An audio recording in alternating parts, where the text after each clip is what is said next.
Hello, and welcome back to the Wild Gardens. I'm your host, Martin Hale. Today, we're in Joshua Tree National Park. A friend once asked, what's Joshua Tree? Well, it's two things. It's a national park, and it's a tree. It's also two other things. It's two kinds of desert. On the lower half of the park is Coloradan Sonoran Desert. On the upper half is Mojaven Desert. You get different kinds of flora, given which kind of desert you're in. Springtime in Joshua Tree National Park always begins here at the southeast entrance. This south-facing slope or bench of land easily qualifies as my favorite place for desert wildflower masses. I try never to miss a chance to come here if the rains have been good. It's easy to get to and easy to experience because it happens on both sides of the road leading into Joshua Tree National Park. Usually, it's the poppies that make the first appearance.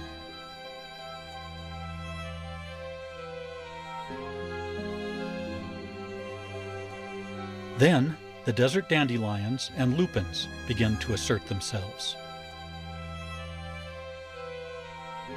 The bloom always seems to be slightly different each year. More of one kind of a flower or another. Blooming in masses one year and somewhere else in another. Just to sit there and take it in, to be with it. To feel the pulsing life on the desert floor. It's really an experience you can get nowhere else. It leaves me with memories that will never fade. This is the way Joshua Tree begins.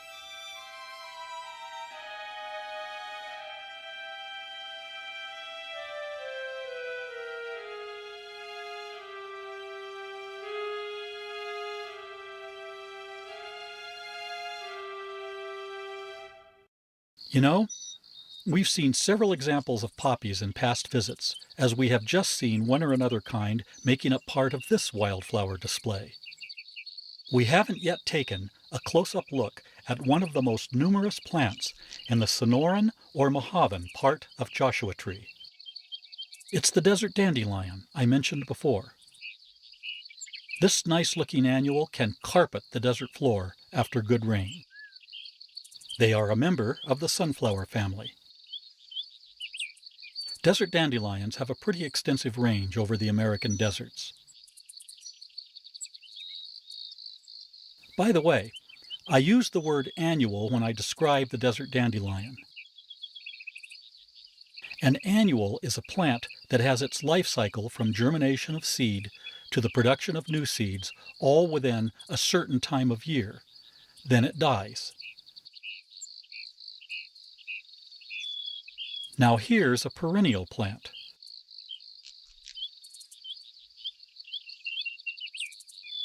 Perennial means that the plant's always around, the opposite of annual. And this bladderpod is exactly that, a perennial.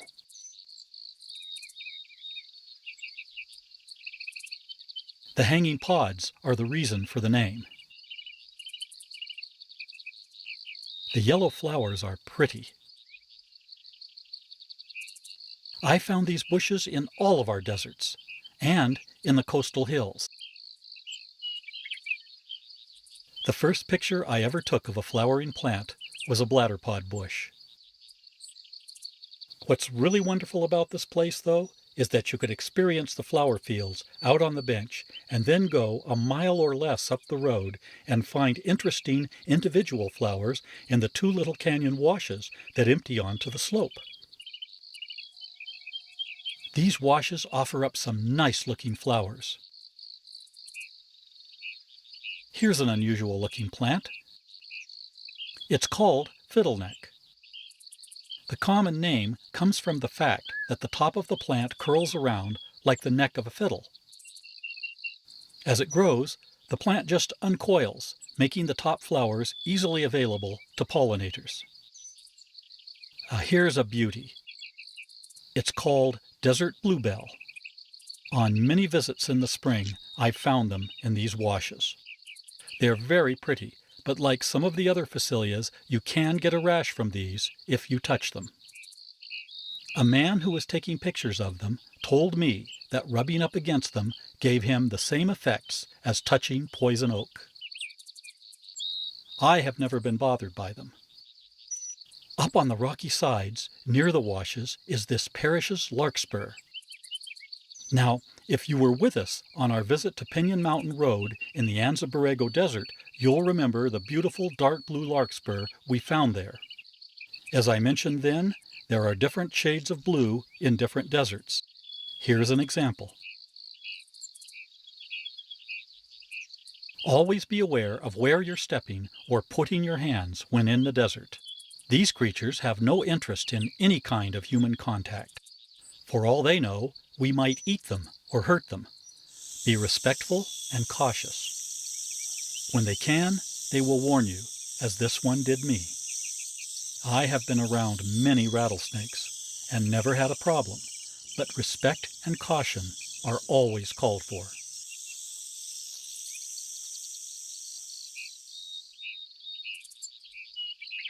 Up the road, past the visitor center, is Cottonwood Springs.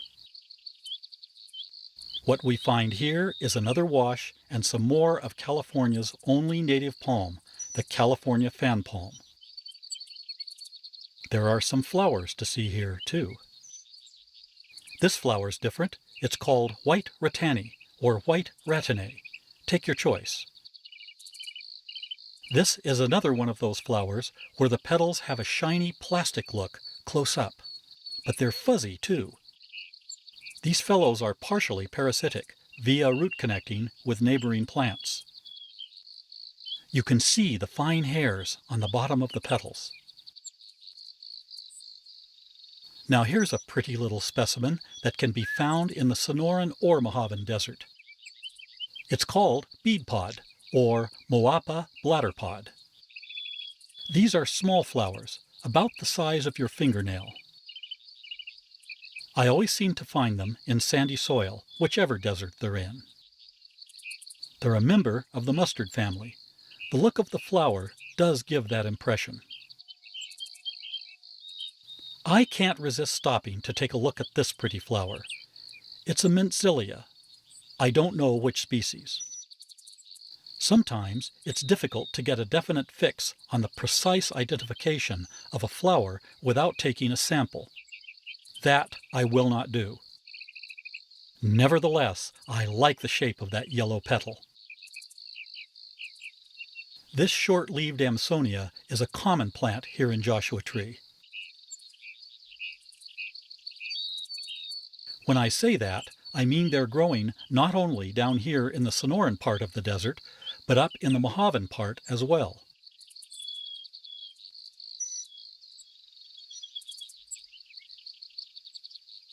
They have a barely perceptible smell that's almost like jasmine. Let's move on to Pinto Basin.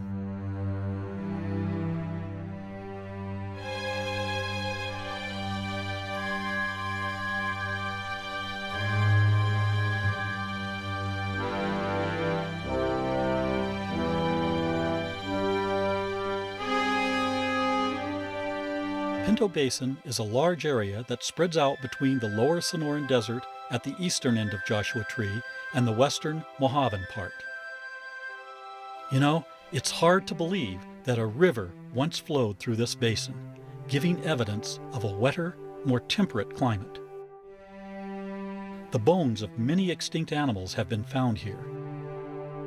An ancient and vanished culture also existed along the banks of this river.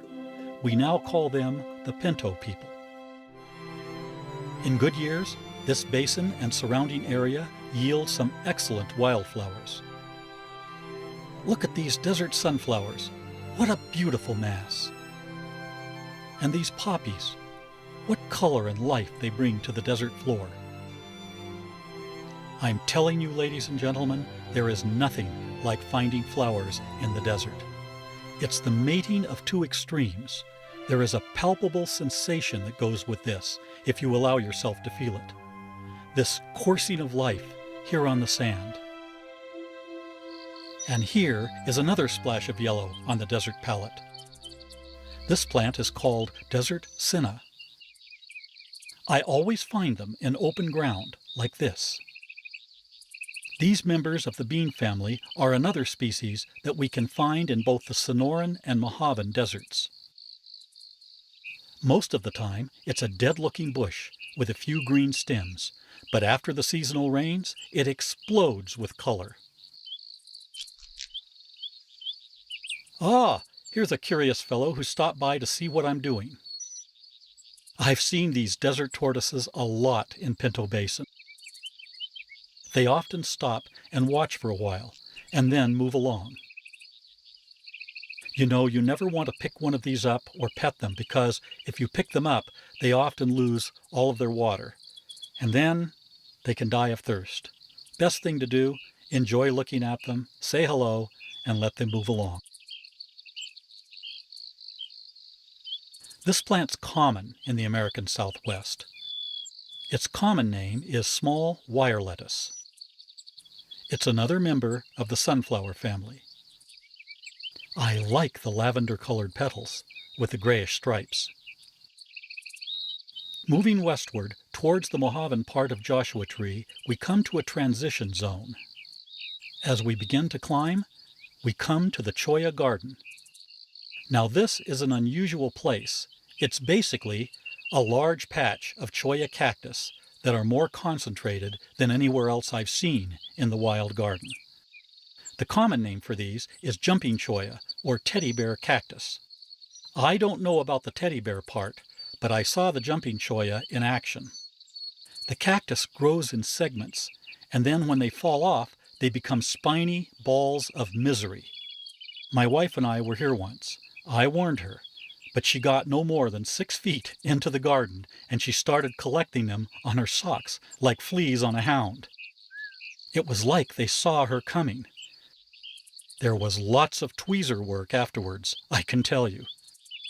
They do have this pretty green flower, though.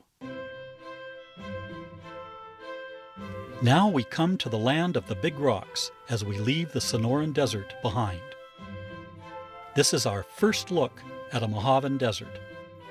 What makes this particular corner of the Mojave unique are these strange rocks. Since my first visit here, I felt this place looks prehistoric. The rocks, the twisted Joshua trees, all combine to make this primeval scene. I expect to see a prehistoric beast around every corner, but it's beautiful landscape.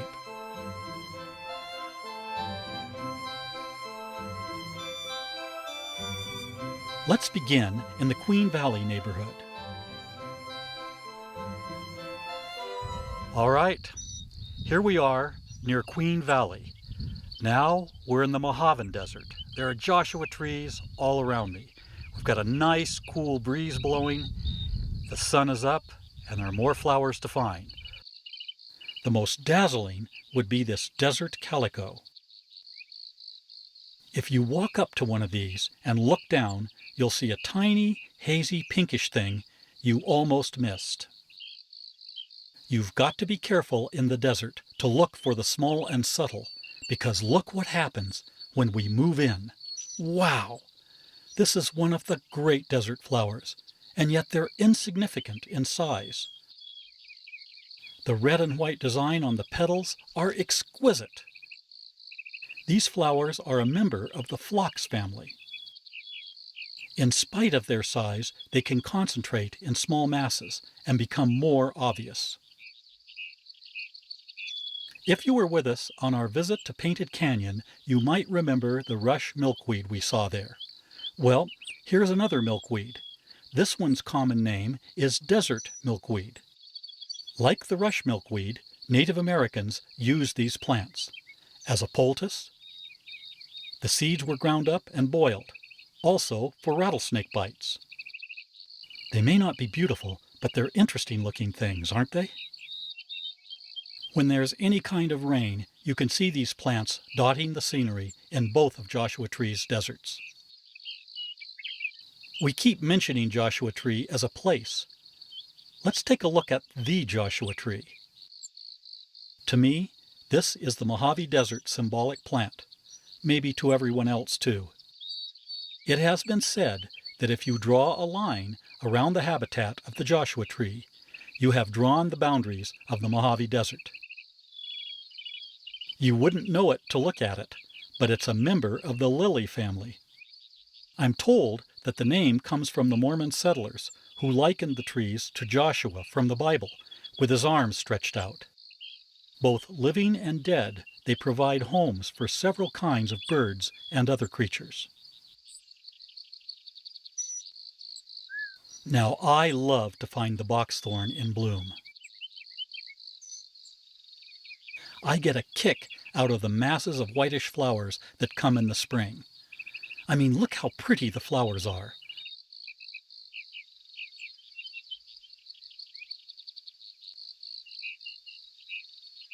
I'm told that these plants can be found in the Sonoran Desert. I've never seen them there, but they're abundant in Joshua Tree and pinyon juniper woodlands. They can be found up to around 5,000 feet of elevation. There are numerous little dry stream beds or washes in Joshua Tree National Park.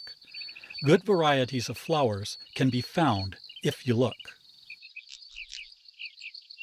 This one's fun. Its common name is Mojave hole-in-the-sand plant. This member of the sunflower family loves to grow in a sandy wash. We must be here at the right time because this is the first time I found one of these in full bloom. I've always found the buds just partially open before. They're really cute little things, aren't they?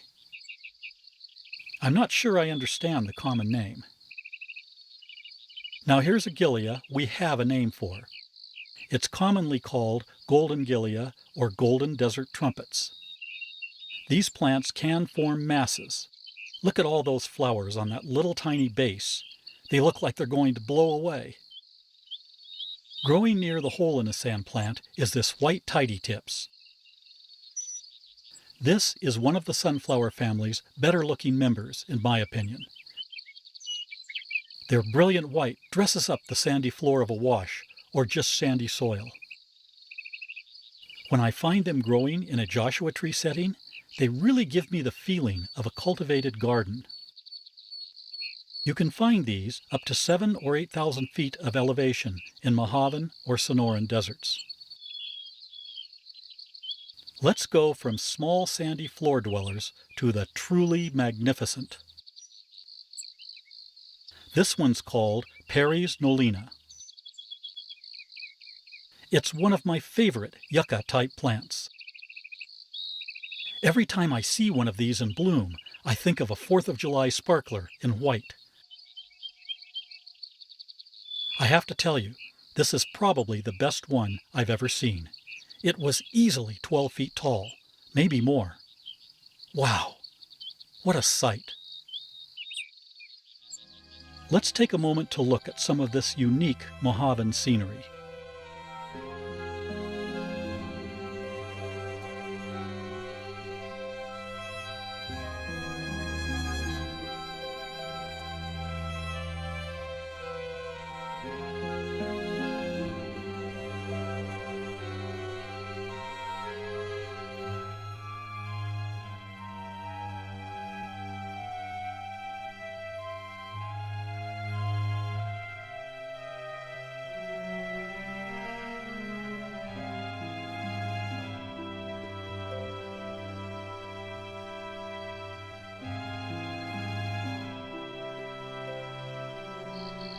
I always associate the gray ball sage with the Mojaven Desert. I've found these in different parts of it, including here in Joshua Tree. It's one of those rare desert flowers that look as good from a distance as they do close up. In fact, the entire plant is good looking. Here's a character that can be found all over the wild gardens of Southern California. It's commonly called chia. From a distance, you see the little purple balls, but seldom see the flowers. They're quite small. Native Americans ground the seeds into a mush. The plants were also used to make baskets. It's a member of the mint family. Here's another shrub I always seem to miss the bloom on. This time I didn't, I'm glad to say. The common name is longspine horsebrush, or cotton thorn horsebrush. I've found this shrub many times before in the Joshua Tree woodlands in the East Mojave, as well as here in the Joshua Tree area. This one's a member of that ever-present sunflower family. There is a spineless variant of the shrub in the transverse ranges of Southern California. It's got a pretty yellow flower, but those spines are forbidding looking, aren't they? Here's a plant you can find in much of Southern California. It has many names, but we'll just call it datura. This plant has one of the largest flowers you can find in the wild gardens of Southern California, rivaling here in the desert even the beaver-tail cactus. I mean, these things are 5 or 6 inches or more in diameter. In spite of the huge flower, they're not that attractive to me. They're a pretty purplish white to white in color, but I just don't like them. They contain any number of toxic alkaloids that can bring on a variety of symptoms, one of which is delirium. Native Americans used this plant in sacred rituals, which would relate to the delirium or hallucinogenic properties of the plant. I once knew a fellow who ate a bit of one of these. It made him sick, very sick. We'll say goodbye now to the fabulous Joshua Tree National Park. I love this place. It doesn't get any better for desert flora because you get 2 kinds.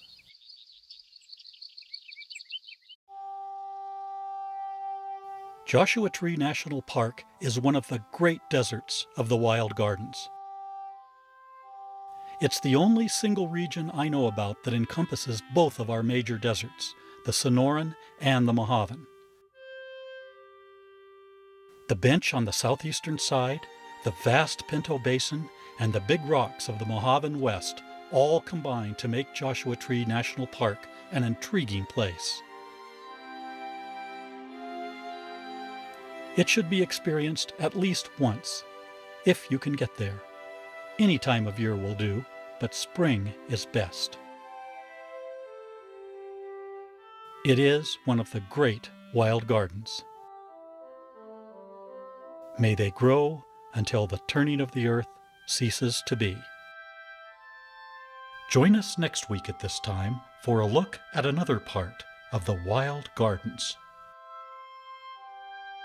I'm your host, Martin Hale. Until then, so long.